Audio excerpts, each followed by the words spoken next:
lo hulumende ayeke kubantu Nkosi angikubingelele ngempela ithuba lokuvusela eMaswati. Awasivusele Perez siphinde sivusele neMaswati onke emakhaya.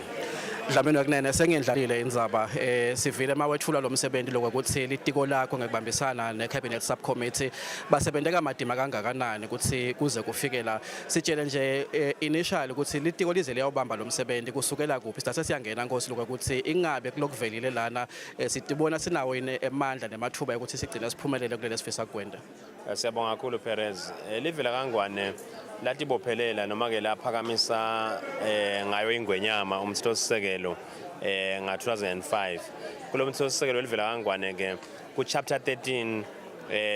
sicephu 218 kuya ku 226 ngilapho kusukunyiswa khona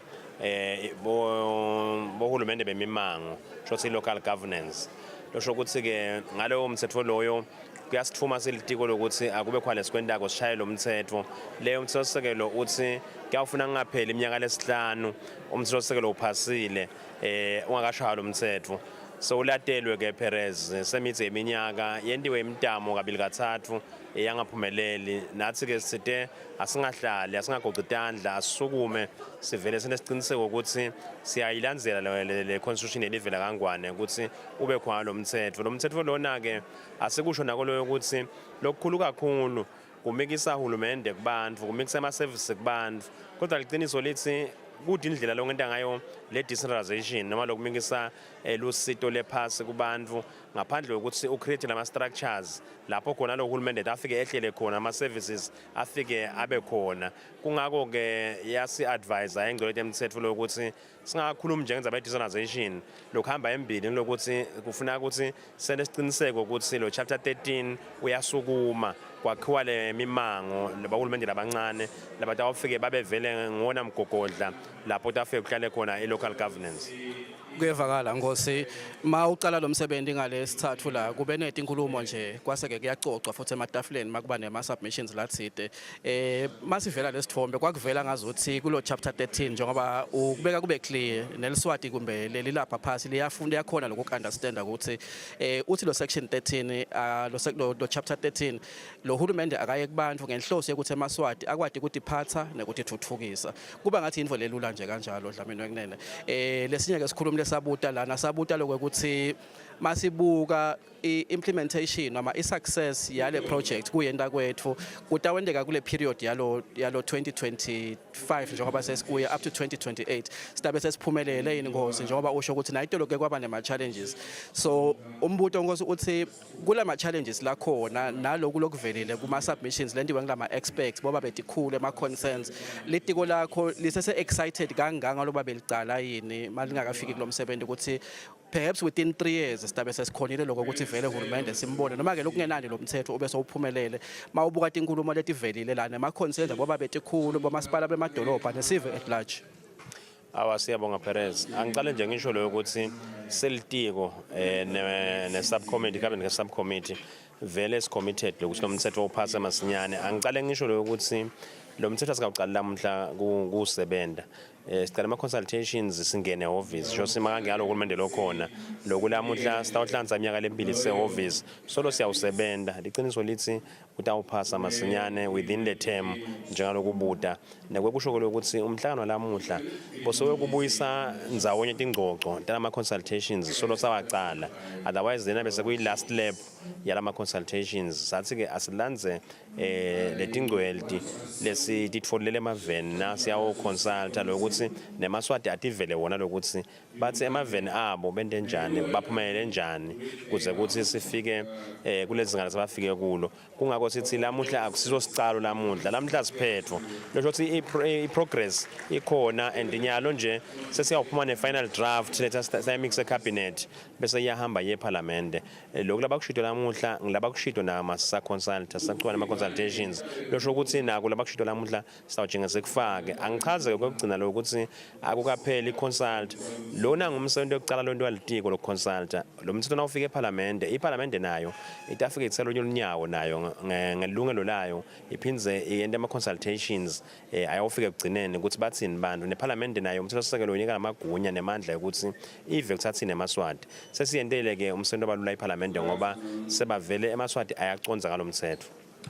Ngosi kumbe nje sesiya ngasekugcineni kunema concerns kumbe la khona lavelile la lamanye futhi labeka veta sithombe sekwekuthi kungendeka kube naleminye imithetho lekutawufuna ukuthi sisukume kuze ukuthi yesekele lokuthi ibe successful le implementation ye local government lokufaka ekhathi ama concerns la raiswe bo regional administrator ekuthenini bona ingabe bangena kuphi kule structure ngoba bathi bona bangu second level wahulumende lokuba difunza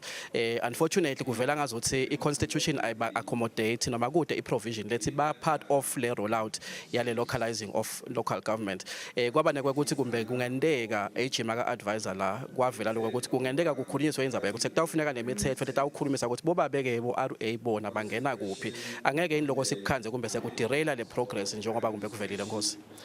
ngeke Perez ngicabanga ukuthi ingcwele lemthetho yakuchaza kahle nekwekuthi encenye yaba quoted out of context ingcwele lemthetho beyito unpack chapter 13 la kulomhlangano le conference beyicelwe nje lokho kusitokhulumisa indzaba chapter 13 otherwise umthethosisekelo livela kangwane uyakhuluma ngendzaba baphathi ifunds kwalokushoko ngabo leliciniso lithi bakhona ba exista kungako futhi bakhona nala siyahlonipha kakhulu bakhona kwabo nalamthetho lo kukhona la sikhuluma khona ngabo mane kule conference le besingakedi to unpack le bill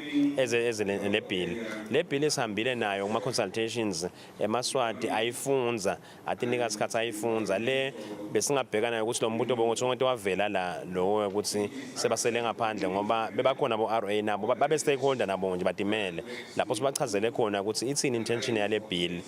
ngabo ngalama levels nekwekuthi ke livela kangwane le clear vele ukuthi kuthi abana nomndelo omkhulu kube netifunza bese kuba nema local authorities but regional office vele ngokomthethosisekelo ingcenye yahulumende lomkhulu lokho ngeke sakubalekela ukuthi I part of central government but lapha umthethosisekelo chapter 13 uthi asakhe bohulumende labancane bemimango awuthi asake bohulumende betifunza uthi asake bohulumende bemimango I very straightforward I constitution yethu le but bo RA bangumkhono wahulumende lomkhulu kubuka okwenye oversight kulabo hulumende bemimango bohulumende babili evenda kangwane uhulumende lomkhulu sebo hulumende labancane bemimango le emkhatsini kunale bridge lebo RA lebukele uhulumende lomkhulu iphinze imonitor kwendekani lephasi otherwise bo RA bakhona bayingcenye yomsebenzi asethuki futhi ngekuthi sebasele ngemuva ngeke basale ngemuva ngibona sebabeke embili bo RA siyagoqota namuhla lo msebenzi Nkosi la Maswati lawa la emakhaya lesikhuluma nawo namuhla kuyafuna ukuthi abe ingcenye njengoba namuhla sikhuluma ngama consultations lesiwabona futhi endeka at a very high level le mimangweni njengoba lenzaba ye local government ithinta la Maswati le mimangweni le emakhaya letinkundleni yini I role ekufanele ayidlale nokutilungiselela luseta lolushintsho noma kumbe le implementation yalo msebenzi Ngokucala nje ngaba ngolo ukuthi le process eshaya kwemithetho ithi kufanele siwende ama consultations utabangifakazi ke periods lokuthi timala kusitwe ivuma ngasonke isikhathi ukuthi ungagcina vele ubone wonke umuntu kodwa kukhona lesikwendile kwenta siqiniseke ukuthi lonke liswadi siyaliva ukuthi lithini kwekucala nje lesikwendile sicele wona maswadi lokuthi asilandzelele etinkundleni tekuxhumana losho ukuthi sivule ama page latsite lapho khona amaswadi atawufaka imivo yawo kulomthetho bese kwesibili siyileke etifundzeni saya wonke ama stakeholders abantu abakhubatekile abantu abasha bonke abantu abakhona evene mabandle kweluleka baye tikhulu bonke baconsultiwe but ke sisaya embili neparlament itawujinge futhi ibavulele ukuthi bonke abantu abavele ukuthi bekho abakusho kulomthetho but singatidumisa kuko noma umuntu angatidumisi ngilokuthi lo mthetho lona ungilomunye wemithetho evende kuyashaywa lo wendeke le itara consultation ngoba imithetho lonke mangiyashaywa eparlament but ayikazi yafika leli zinga le consultation lesiyadigaja ngalokuthi emaswati siwanikile lithuba lekuthi bekhona la kushoko siyethemba ke nalo ukuthi sisaqhubeka emaswati ngoba vele lokhu kufunwa ngiwo nasinasukuma bekhulume emaswati esibayeni nyaloke izithemba zemaswadi atawusukuma vele alungiselela tilungiselele lokuthi vele I-capacity building and everything akwenta kanjani abambisana uhulumende lokuthi vele alungele ukuthi nakufika lo msebenzi wakhanze vele asalungele emaswadi iqiniso lithi emaswadi ayakudzinga lokhu lokuthi awushintsha impilo zemaswadi lokhu lesikwendayo Sengibutile Nkosi imibuto leminenge mangabe kukhona lokusalako lokukhanza kumcoka longafisa ukuveta emaswatini Siyabonga kakhulu Perez ngaba nje kubonga kakhulu boba betikhulu onke ama stakeholders panelist lebeka khona abemaveni naso sonke seveze amaswati lokuthi lo msebenzi esiwuthathe ube mgcoka sibone ngale attendance bese invite abantu abang 500 but bagcine sebavela abantu ngetikhala bacela ukuthi babencenga lo msebenzi sigcine sinebantu abangetulu kwa 550 kule conference and nawe ube ngifakazi kude lilanga lapho khona indlu bengagcwala khona lamhla uyabona nje ukuthi bantu from day 1 solo bagcwele bafuna ukuthola ukuthi ingabe kubhekwephi bangasakala njani bona babancenye njani umsebenzi bantu labasha ngeke libale lokuthi bebakhona sijabulile kuva ukuthi nabo bayincenye lo msebenzi bayawukhuthata lokuthi awendeke wonke lokhulumile lapha lokusijabulisa koPerez kude lo sita ungendiwa lo msebenzi bonke bathi wendiwe kahle kungako ke ngithi on behalf of uhulumende nelitiko konke lokusho lapha siyakuthatha nako phindze bayincenye yalesta kufaka kulomthetho ukuthi vele ube ngilokufuna kunamaswati sho sike lonke leswati nalelisekhaya nalikuphi alento esiqiniseko ukuthi liyakuletha lefuna singene lo mthetho than ukuthi sicabanga ukuthi awume ngwetewema lo mthetho so vele uhambiswe isikhathi lesithe ungakaphasi kanti umthetho sisekelo uyasiphocelela lokuthi asiwuphasise lo mthetho Dlamini wekunene siyabonga isikhathi sakho Nkosi. Siyabonga Nkosi. Maswahla mahle sila esibayeni lodge kumathapha lapho khona ke si